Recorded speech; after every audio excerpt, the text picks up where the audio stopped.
Good evening. I'm Sister DeDe Byrne, and I belong to the community of the Little Workers of the Sacred Hearts of Jesus and Mary.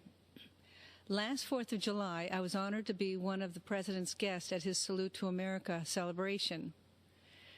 I must confess that I recently prayed while in chapel, begging God to allow me to be a voice and instrument for human life. And now here I am, speaking at the Republican National Convention. I guess you better be careful for what you pray for. My journey to religious life was not a traditional route, if there is such a thing.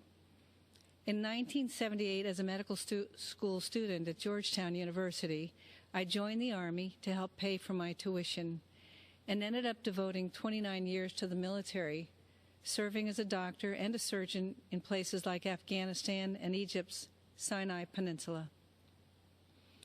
After much prayer and contemplation, I entered my religious order in 2002, working to serve the poor and the sick in Haiti, Sudan, Kenya, Iraq, and in Washington, D.C. Humility is at the foundation of our order, which makes it very difficult to talk about myself. But I can speak about my experience working for those fleeing war-torn and impoverished countries all around the world. Those refugees all share a common experience. They have been all marginalized, viewed as insignificant, powerless, and voiceless. And while we tend to think of the marginalized as living beyond our borders, the truth is the largest marginalized group in the world can be found here in the United States. They are the unborn. As Christians, we first met Jesus as a stirring embryo in the womb of an unwed mother and saw him born 9 months later in the poverty of the cave. It's no coincidence that Jesus stood up for what was just and was ultimately crucified because what he said wasn't politically correct or fashionable. As followers of Christ, we are called to stand up for life against the politically correct or fashionable of today. We must fight against a legislative agenda that supports and even celebrates destroying life in the womb. Keep in mind, the laws we create define how we see our humanity. And we must ask ourselves, what are we saying when we go into a womb and snuff out an innocent, powerless, voiceless life? As a physician, I can say without hesitation, life begins at conception.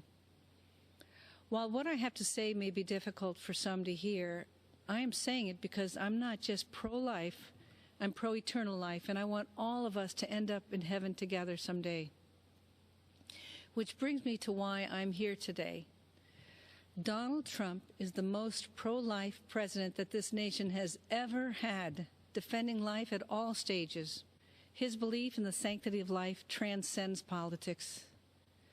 President Trump will stand up against Biden-Harris, who are the most anti-life presidential ticket ever, even supporting the horrors of late-term abortion and infanticide.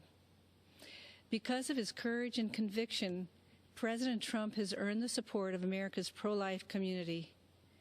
Moreover, he has a nationwide of religious standing behind him. You'll find us here with our weapon of choice, the rosary. So thank you, Mr. President. We are all praying for you.